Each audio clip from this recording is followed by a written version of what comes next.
Les otages français libérés racontent, Kurt Waldheim condamne Israël. Sommet franco-allemand à Hambourg, confirmation d'un axe Paris-Bonn-Londres. Fin des négociations à l'Opéra, les concessions seront-elles suffisantes? Deuxième victoire en montagne de Zoetemelk, Van Impe garde le maillot jaune. Ce que vous coûte vraiment votre voiture, c'est le dossier de ce journal. Bonsoir. Dès hier soir, à quelques heures de l'extraordinaire opération du commando israélien, une question se posait. Quelle a été, pendant la séquestration des passagers de l'Airbus par les Palestiniens, la position exacte du président ougandais Idi Amin Dada? Tous les témoignages des otages venant de Tel Aviv et débarquant hier à Orly corroborent, Amin Dada et les terroristes étaient complices. En revanche, dès son arrivée, l'équipage d'Air France faisait entendre un autre son de cloche et rendait hommage au président ougandais pour son souci d'assurer leur sécurité et leur confort.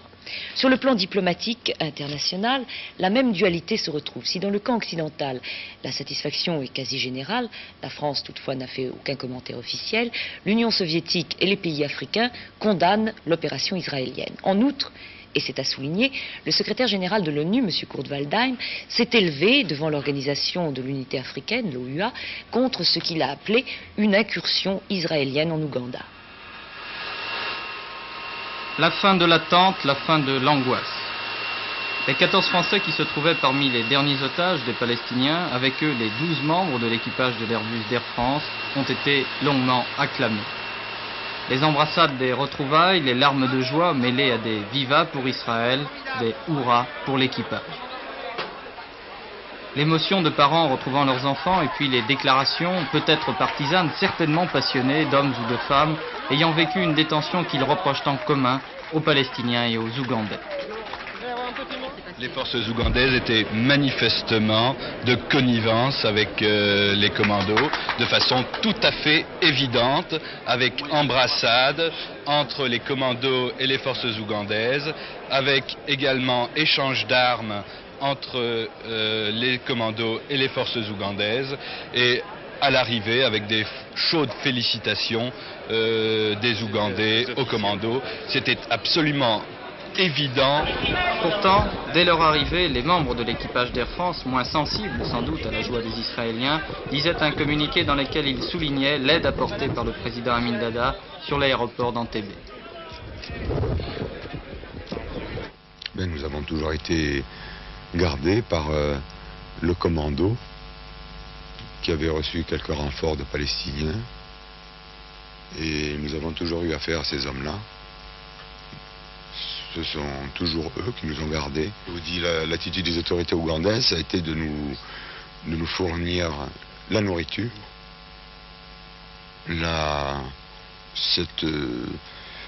ce confort, petit confort matériel décent pour qu'on puisse dormir. Il y avait quand même des enfants, des femmes. Vous avez eu des contacts avec le président Amin Dada? Le président Amin Dada est venu nous voir lui-même et nous disait qu'il était en contact avec différents pays, sans les nommer, et qu'il fait déployer ses efforts pour résoudre la question. Mais nous n'étions pas dans le secret des dieux. Votre avis, commandant, en combien de temps s'est opéré le raid israélien? Disons une quinzaine, vingtaine de minutes. Pas plus, quinzaine de minutes. En Israël, une fois passée la stupéfaction devant l'exploit de ceux qu'on appelle désormais ici les gars d'Entebbe, il reste un soulagement et une joie immense. Dans les rues de Tel Aviv, hier, les gens s'embrassaient. Une des raisons, c'est que pendant les 6 jours du calvaire des otages, les Israéliens ont cru que leur pays, pour la première fois de son histoire, allait devoir céder aux exigences des terroristes. Le coup d'éclat d'Entebbe a donc rendu à Israël sa fierté et sa confiance en soi. Pour le gouvernement israélien, c'est aussi le soulagement. Le Premier ministre, Yitzhak Rabin, qui avait été insulté par les familles des otages, a joué son va-tout, un échec sanglant, et son avenir politique s'arrêtait là. Or, grâce au succès d'hier, la popularité des dirigeants israéliens n'a jamais été aussi forte. Pour le gouvernement israélien, c'est d'abord une confirmation de sa politique de ne jamais céder au chantage, mais aussi, dans l'euphorie actuelle, on pense avoir montré comment stopper le terrorisme. Nous espérons qu'il n'y aura pas des autres éléments pareils. Nous espérons que tous les gouvernements vont prendre les mesures nécessaires justement pour que cela ne se répète plus. Et surtout, qu'il y aura une lutte acharnée contre des groupements terroristes pareils pour qu'ils n'imposent pas leurs lois sur notre monde. Autrement, notre vie de nous tous deviendra invivable. Donc pour l'instant, la politique du gouvernement israélien reste la même, ne pas céder jamais aux exigences des terroristes. Exactement, c'est la politique de base du gouvernement d'Israël, pour justement ne pas encourager des chantages quelconques qui se basent sur les jeux avec des vies humaines. Les représentants des États africains réunis à l'île Maurice pour le sommet de l'Organisation de l'Unité africaine ont tous condamné l'action du commando. Cette position était attendue, mais la réaction du secrétaire général de l'ONU, M. Kurt Waldheim, présent à Port-Louis, qui a condamné également l'intervention d'Israël sur le territoire ougandais, est une voix discordante parmi celles des pays occidentaux. Peut-on prononcer le mot d'Israël sans soulever des passions, sans être taxé soit d'antisémitisme flagrant, soit de prosémitisme éhonté? D'autant que le raid de Kampala met en évidence une fois de plus l'intelligence, l'imagination et le courage, les trois qualités, sinon les vertus, des Israéliens. À cela s'ajoute, avouons-le, le plaisir un peu sommaire de voir M. Amin Dada rouler dans la farine, lui qui depuis longtemps jouait les grands de ce monde sans s'apercevoir que personne ne le regardait plus.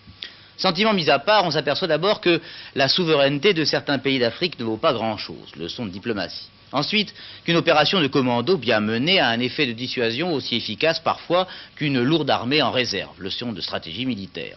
On s'aperçoit encore, leçon de fatalité, que les Israéliens, n'ayant rien à perdre et les Palestiniens ayant tout à gagner, qu'ils se ressemblent au fond en se battant les uns et les autres le dos au mur.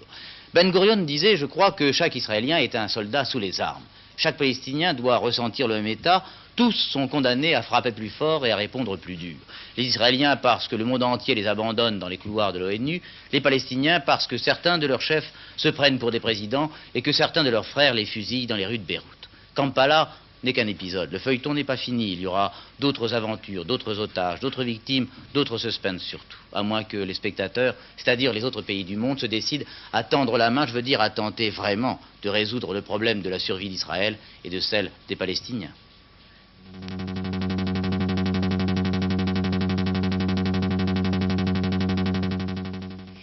Il ne faut pas croire que la visite de M.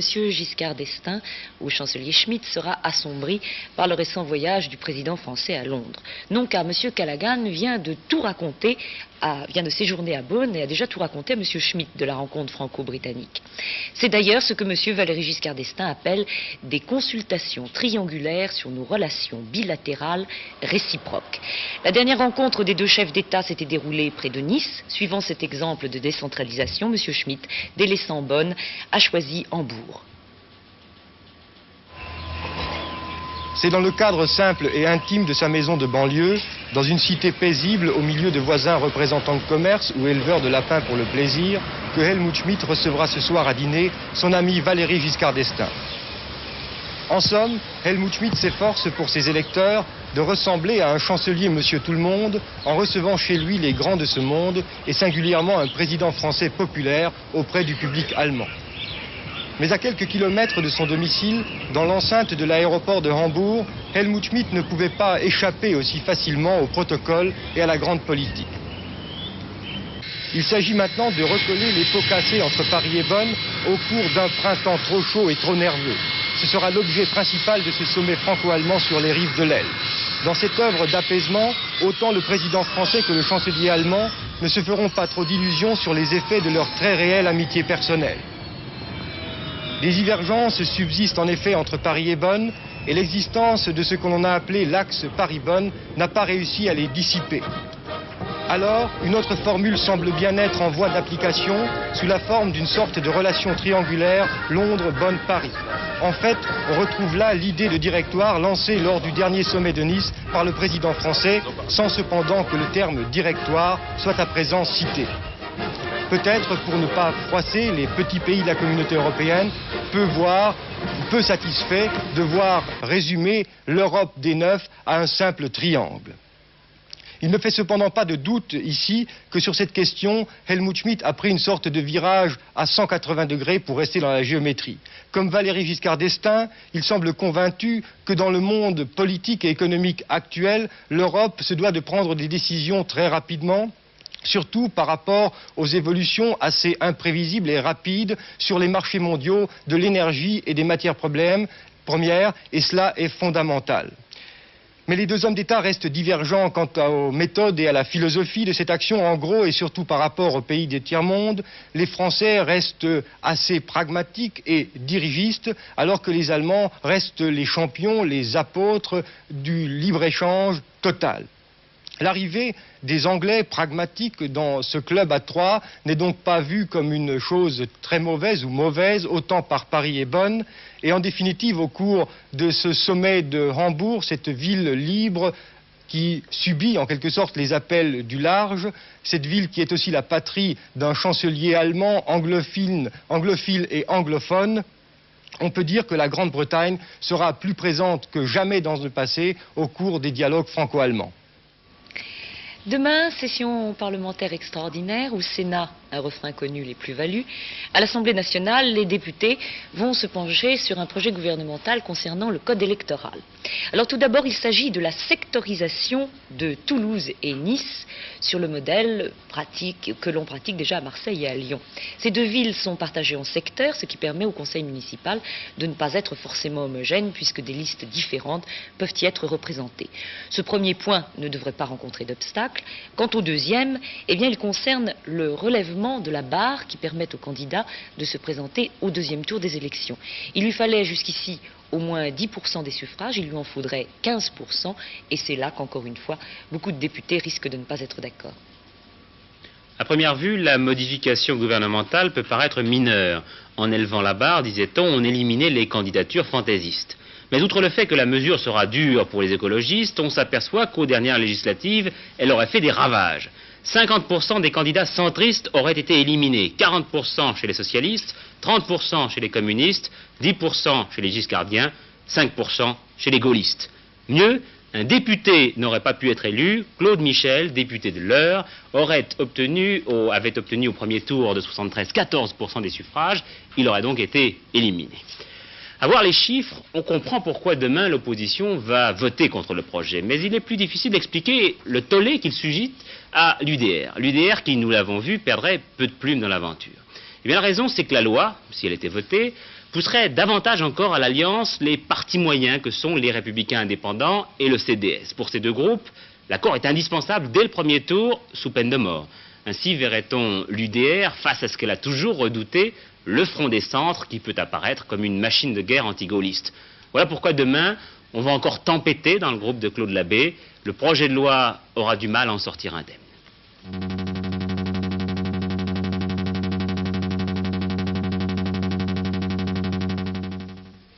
Si, contrairement aux autres années, les leaders syndicaux ne nous ont pas menacés verbalement d'un été très chaud, il ne faut pas croire que le Front social est étal. À l'Opéra, la question posée a le mérite d'être claire. Le parler Garnier va-t-il, oui ou non, fermer ses portes? La réponse est pour bientôt, c'est dans 10 jours que le Premier ministre tranchera. Et d'après le calendrier imposé par M. Chirac, syndicats et direction doivent achever leurs négociations demain. Vous vous souvenez sans doute que dans une lettre adressée au secrétaire d'État à la Culture, le Premier ministre réclamait un opéra démocratisé et surtout capable de fonctionner sans être un gouffre financier. Économie sur les spectacles, économie aussi sur les dépenses du personnel. Des compromis ont été faits de part et d'autre par l'administration et les syndicats. Reste à savoir s'ils seront jugés suffisants par M. Chirac. Sur 2 points, l'organisation du travail et le problème des tournées de l'opéra, on est parvenu tant bien que mal à un accord. Mais il y a encore 2 obstacles. La diffusion des spectacles à la radio et à la télévision. La direction ne veut rien verser au personnel pour une première diffusion. Les syndicats ont fait ce matin une contre-proposition. Aucun salaire supplémentaire, mais les versements des sociétés de télévision ou de radio à l'opéra devront être partagés entre le personnel mobilisé pour la diffusion. Cela ne coûtera pas un sou à l'opéra. Signe encourageant, M. Lieberman, le patron de l'opéra, a décidé d'étudier la contre-proposition syndicale. Deuxième obstacle, les ballets de l'opéra. Les danseurs étoiles, les premiers danseurs et les cadres seront licenciés le 1er janvier prochain. Mesure qui ne préjuge pas des réengagements éventuels, mais qui a jeté la consternation. De plus, pour le corps de ballet, les horaires proposés par la direction leur paraissent irréalistes, voire inhumains. Jusqu'à 10h30 de danse par jour, disent-ils. Là encore, signe encourageant, M. Lieberman prend lui-même les négociations en main. De signe encourageant en signe encourageant, on devrait pouvoir aboutir à un accord global d'ici à demain. Reprise des négociations aussi dans la presse. Après 5 mois de discussion, le syndicat CGT du Livre a rencontré aujourd'hui le syndicat patronal de la presse parisienne, ainsi que les directeurs du Figaro et de France Soir qui avaient quitté il y a 1 mois le syndicat patronal. Il s'agit de mettre au point l'accord sur les conditions de travail et d'emploi des ouvriers de presse, alors que les imprimeries se modernisent.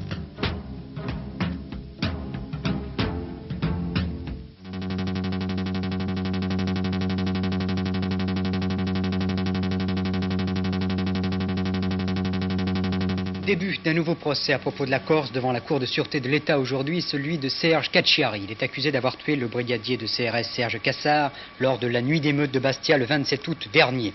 Les juges seront les mêmes que pour Edmond Simeoni et ses co-inculpés autonomistes corses. Le procès doit durer 1 semaine, mais sans trop préjuger, on peut déjà dire que le climat du procès de Serge Cacciari sera bien différent de celui qui a vu condamner Edmond Simeoni à 5 ans de prison, dont 2 avec sursis. Au Liban, la bataille des camps palestiniens de la banlieue de Beyrouth continue pour la 12e journée consécutive. Comme d'habitude, on se bat aussi avec des communiqués. Hier soir, les chrétiens conservateurs annonçaient qu'ils contrôlaient la majeure partie du camp de Tel el-Zaatar. Mais les Palestiniens déclaraient qu'ils venaient, eux, de repousser leurs ennemis.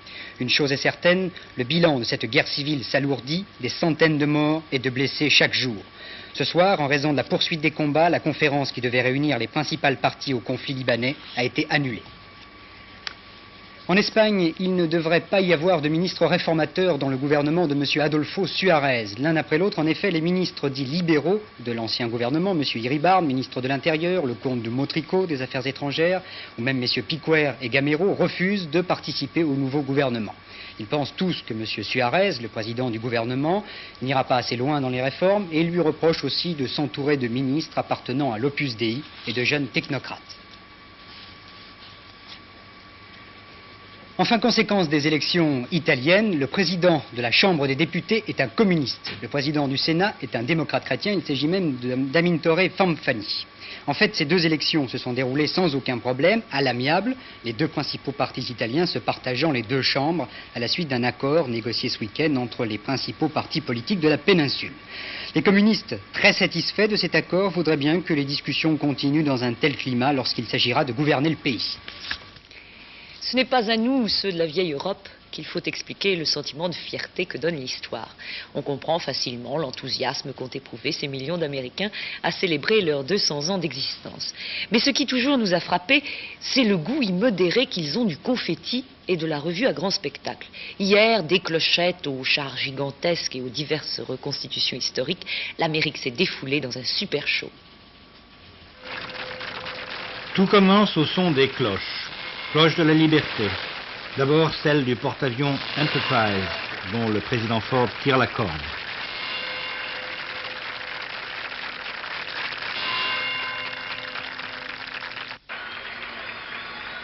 Et celle de Philadelphie, berceau de la nation, la ville de Franklin, où fut signée la déclaration d'indépendance.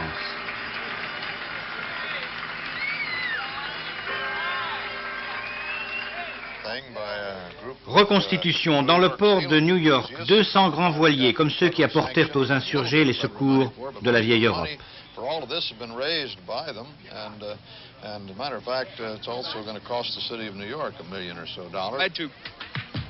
Et puisqu'on reconstitue, pourquoi pas la bataille de Gettysburg, où le Nord abolitionniste battit le Sud esclavagiste en 1863, 87 ans après l'indépendance.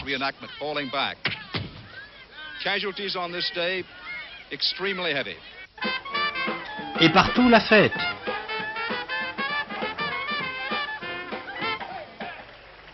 Y compris bien sûr sur Old Man River. Walter, that's the Natchez steamboat.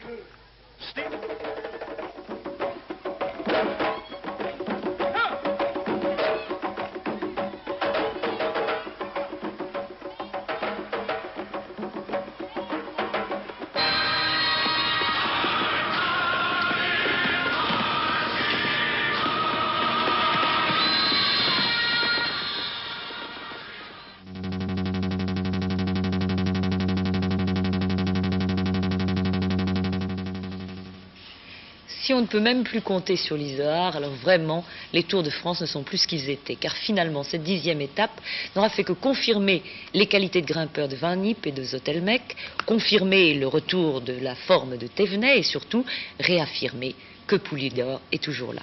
De cette étape qui allait de Bourdoisan à Montgenèvre, 168 km avec 3 difficultés, le Lotaré classé 2e catégorie, l'Izoard et surtout parti dans la descente de l'Izoard, l'ascension du Montgenèvre, parti donc dans la descente, l'exploit aujourd'hui de l'Italien Baroncelli qui a bien failli créer une grande surprise après avoir connu, il est vrai, une défaillance qui restera mémorable dans tous les esprits, car la surprise ce soir, ce serait bien évidemment que Baroncelli puisse gagner le Tour de France. Baroncelli qui est parti dans la descente de l'Izoard où au sommet il y avait Van Impe, Zotelmecq, Poulidor, Galdos, Lopez Carril, Pessarodona, Thévenet, Delille, Bertaglio, Bergamo, Baroncelli, Panizza et Ricomi. Descente sous l'averse, descente dantesque qui a permis donc au jeune Italien, l'un des plus jeunes de ce Tour de France et l'un des plus grands espoirs que le cyclisme transalpin nous a permis de voir ces dernières années, de réaliser l'un de ses exploits. Un exploit qui prendra fin à 5 km du sommet. Regardez, à 20 km, Baroncelli était à 1 minute 55 du groupe Van Impe. À 6 km de l'arrivée, Van Impe se détachait avec Zotelmecq. Puis à 5 km de l'arrivée, Baroncelli possédait encore 51 secondes. À 4 km, 35 secondes. À 3 km, il était rejoint et dépassé. Rejoint et dépassé par qui? Par tous les virtuoses que le cyclisme professionnel connaît en son sein, c'est-à-dire par Raymond Poulidor, très à l'aise, autant qu'hier au moins, Bernard Thévenet quelque peu retrouvé, Joop Zotelmecq et Lucien Van Impe le maillot jaune. Baroncelli était en détresse à l'arrière puisque ce soir, son retard au classement général atteint 5 minutes et 50 secondes et on peut dire que l'Italien a perdu aujourd'hui le Tour de France. C'est dire que ce ne fut pas une étape pour rien avec ces hommes qui se sont regroupés, les meilleurs du classement général. Van Impe qui a très bien lutté à chaque fois aux premières loges, dès que la route se présentait sous ses coups de pédale avec une pente assez importante, c'est-à-dire dans l'Izoard et en particulier dans les derniers kilomètres de Montgenèvre, avec un Bernard Thévenet qui n'a pas rechigné à la tâche aujourd'hui, qui a été un peu moins volontaire peut-être qu'hier, mais qui finalement a retrouvé pendant une demi-heure à peu près le rythme qu'on lui connaissait. Regardez bien aussi cette image, c'est Raymond Delille à 1 km du sommet qui a essayé d'attaquer et finalement personne n'empêchera Zotelmecq, le vainqueur d'hier, d'être encore le vainqueur d'aujourd'hui. Il battra dans l'ordre, l'image sera très fugitive, Thévenet, Van Impe, Galdos, Bertoglio et Poulidor. Cela ne fait plus maintenant aucun doute, 1976 sera une année faste pour l'industrie automobile. Ces voitures, qui trouvaient difficilement preneur il y a 2 ans, se vendent de mieux en mieux aujourd'hui. À preuve, depuis janvier, les immatriculations de véhicules neufs ont augmenté de 40%. Conséquence, une progression très nette de la production.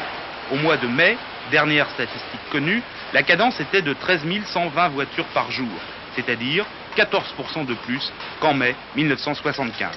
Tous les records seront battus en juin. À cette demande, très ferme sur le marché intérieur, près de 800 000 voitures neuves vendues pendant les 5 premiers mois de l'année, il faut ajouter un bond de 7% de nos exportations à l'étranger. Est-ce que cette reprise industrielle va se poursuivre? Les constructeurs sont optimistes, mais prudents pour la rentrée. Une chose est sûre en tout cas, c'est que les voitures sont de plus en plus chères et qu'il est de plus en plus coûteux de se mettre au volant. En juillet 1974, cette voiture, clé en main, coûtait 12 862 francs. 2 ans après, aujourd'hui, pour le même prix, vous n'auriez que cela. C'est-à-dire une voiture sans moteur, autrement dit, pas de voiture du tout.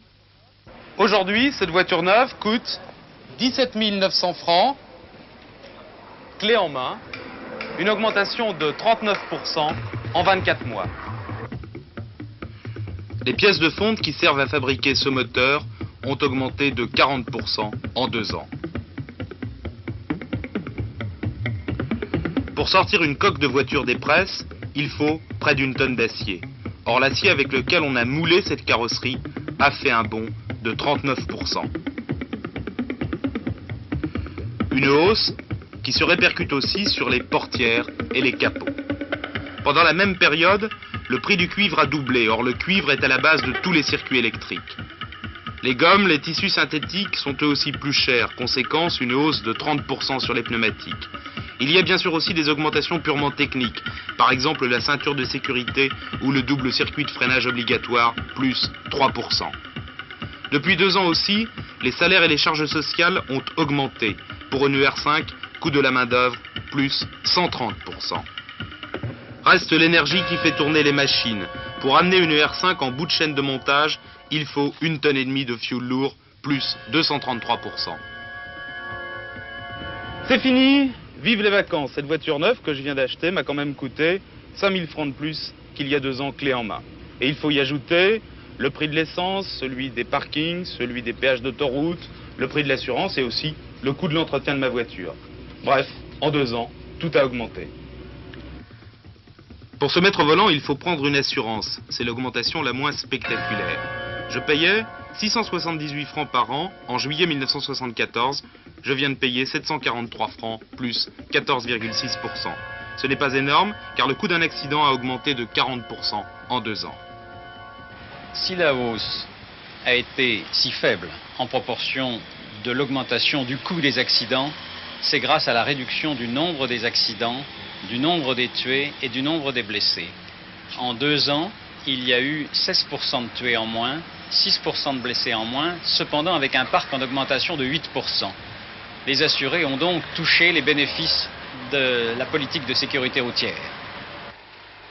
Le prix de l'essence lui aussi a augmenté. 1,75 franc le litre de super en 1974, 1,96 franc en 1976, pas de plein à moins de 60 francs. Dans les villes, le tarif horaire des parkings a progressé en 2 ans de 50 centimes à 1 franc, sans compter bien sûr les contraventions. Pour partir en vacances en prenant l'autoroute, il faudra dépenser entre 10 et 15% de plus qu'il y a 2 ans. Mais cette voiture, il faut l'entretenir. Les pièces détachées ont augmenté de 30%, reste la main-d'œuvre. 33 francs de l'heure en juillet 1974, 38 francs 44 en juillet 1976. Un coût de massue quand c'est une grosse réparation, moins cher toutefois qu'en Allemagne. Les salariés, les ouvriers qui ont été nécessaires à cette réparation ont eu une augmentation depuis juillet 1974 de 29,60% et les charges incidentes ont approché 22%. Donc, à l'heure actuelle, on peut dire que l'entreprise se trouve dans une situation plus défavorable par rapport à ce qu'elle avait en juillet 1974. Mais est-ce que ces augmentations vont continuer? Tout dépend de l'élévation des salaires et de l'accélération du poids des charges sociales. Si l'entretien d'une voiture est resté relativement raisonnable pendant 2 ans, son prix à l'achat a beaucoup plus augmenté que le coût de la vie. Bien sûr, les constructeurs sont dans une période faste après la crise. Mais est-ce que les Français accepteront de subir indéfiniment des hausses disproportionnées? C'est vrai qu'on a toujours l'air de se plaindre, mais je vous assure que nous, pauvres Parisiens, on attend l'orage avec impatience. Les Bordelais, hier, l'attendaient aussi, mais vous allez le voir sur ces images, ils n'avaient pas demandé le déluge. Grêle, vent et pluie, résultat des inondations dans les rues et de nombreux dégâts. C'est simple, 27 milliards de litres d'eau sont tombés en moins de 30 minutes.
qu'elle avait en juillet 1974. Mais est-ce que ces augmentations vont continuer? Tout dépend de l'élévation des salaires et de l'accélération du poids des charges sociales. Si l'entretien d'une voiture est resté relativement raisonnable pendant 2 ans, son prix à l'achat a beaucoup plus augmenté que le coût de la vie. Bien sûr, les constructeurs sont dans une période faste après la crise. Mais est-ce que les Français accepteront de subir indéfiniment des hausses disproportionnées? C'est vrai qu'on a toujours l'air de se plaindre, mais je vous assure que nous, pauvres Parisiens, on attend l'orage avec impatience. Les Bordelais, hier, l'attendaient aussi, mais vous allez le voir sur ces images, ils n'avaient pas demandé le déluge. Grêle, vent et pluie, résultat des inondations dans les rues et de nombreux dégâts. C'est simple, 27 milliards de litres d'eau sont tombés en moins de 30 minutes. Alors le temps aujourd'hui, eh bien s'il était un peu plus frais dans les régions de l'ouest et le long du littoral de l'Atlantique, partout ailleurs, et cette carte en témoigne, il a fait lourd et orageux. Demain toujours de la chaleur, des nuages et des orages, mais il devrait faire plus frais des côtes de l'Atlantique aux Pyrénées, au Languedoc, des éclaircies du Pas-de-Calais à l'Alsace. Mais ce ne sera pas encore demain qu'une bénéfique petite pluie fine viendra nous réconforter. Avec la rédaction d'Antenne 2, je vous souhaite cependant de passer une très agréable soirée. À demain, bonsoir. Si vous n'avez pas pu assister à l'intégralité de ce journal, eh bien voici les principaux titres. Israël fête son commando, mais Kurt Waldheim demande la réunion du Conseil de sécurité. Sommet franco-allemand, confirmation du triangle, Paris, Bonn, Londres. L'opéra et la presse, 2 négociations sur le point d'aboutir. Lucien Van Impe, maillot jaune pour la 11e étape. À 22h50, la dernière édition du journal avec Bernard Pradino.